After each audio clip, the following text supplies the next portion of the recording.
Hi, Max Brantley with the Arkansas Times on Wednesday, November 12th with news from Arkansas. I guess the biggest news out of the Capitol right now is a little bit of drama that's coming Friday. The Senate will meet to reorganize. It'll pick committee assignments and it will elect a leader. It's going to have two elections. One will be the designated Senate President Pro Tem who will take office in January 2015. But they need to elect somebody to replace Michael Lamoureux, who's left the Senate to go to work for Asa Hutchinson. Presumably it'll be the same person. For the longest time we thought it was going to be Jonathan Dismang, but Gary Stubblefield has mounted a challenge to his leadership of the Senate, and so there'll be two elections Friday. Presumably the same person will win both of them.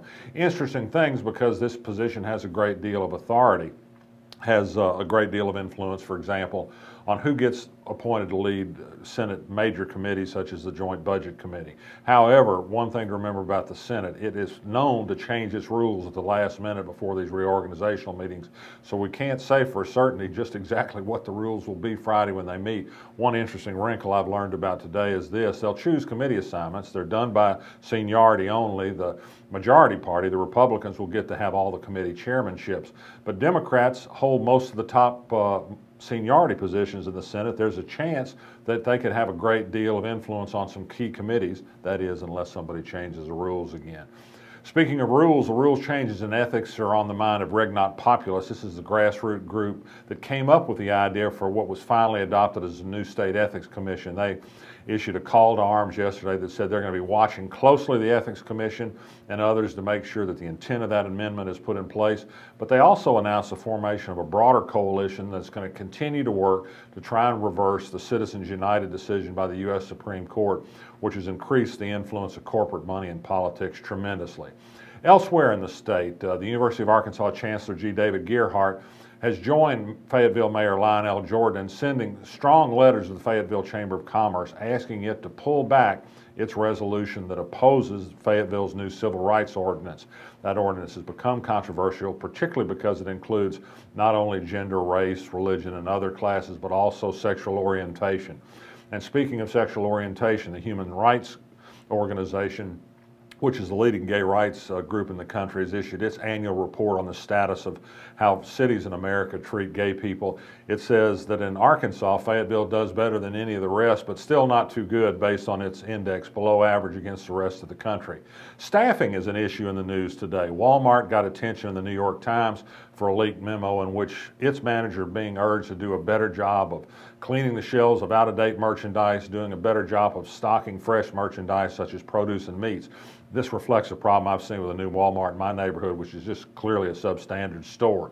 Walmart's employees, of course, think this because they don't hire enough people and don't pay enough to those who do. So the unions that are trying to influence Walmart hiring decisions are calling great attention to this story. Another staffing story is far more important. The Center for Public Integrity has done an investigative study that has compared the publicly released data from nursing homes on their staffing levels and then compared it with the harder to find data on what nursing homes are actually reimbursed based on what their staffing levels are. There's a huge discrepancy, particularly in the South and particularly in Arkansas and Louisiana. What it means simply is this: a nursing home tells the public on a big website that you might look at in terms of choosing a place to put one of your relatives what their staffing level is, but the actuality, the staffing level is much lower. Unfortunately for Arkansas, this story begins with a fairly gruesome tale about a woman who was placed in a nursing home in Little Rock with very bad outcome. Also the news today on the Arkansas blog, we report about United States Representative Steve Womack set back again in his efforts to try and restore a national sales tax on online sales. This is something to restore fairness to Main Street retailers who compete with online operations that don't have to collect the sales tax. This has caused terrible diminishing of revenue for city and county and state governments because of the loss of the sales tax. It's a big issue. Finally, I can only give you a teaser on this, but if you'll check our blog late tonight, we're going to have some more news about pardon controversies. You're aware that Mike Beebe is under fire for pardon he wants to grant to a sex offender that was a friend of his family. There's going to be more news on the pardon front tonight. I urge you to check back with the Arkansas blog. I'm Max Brantley. I'll see you tomorrow.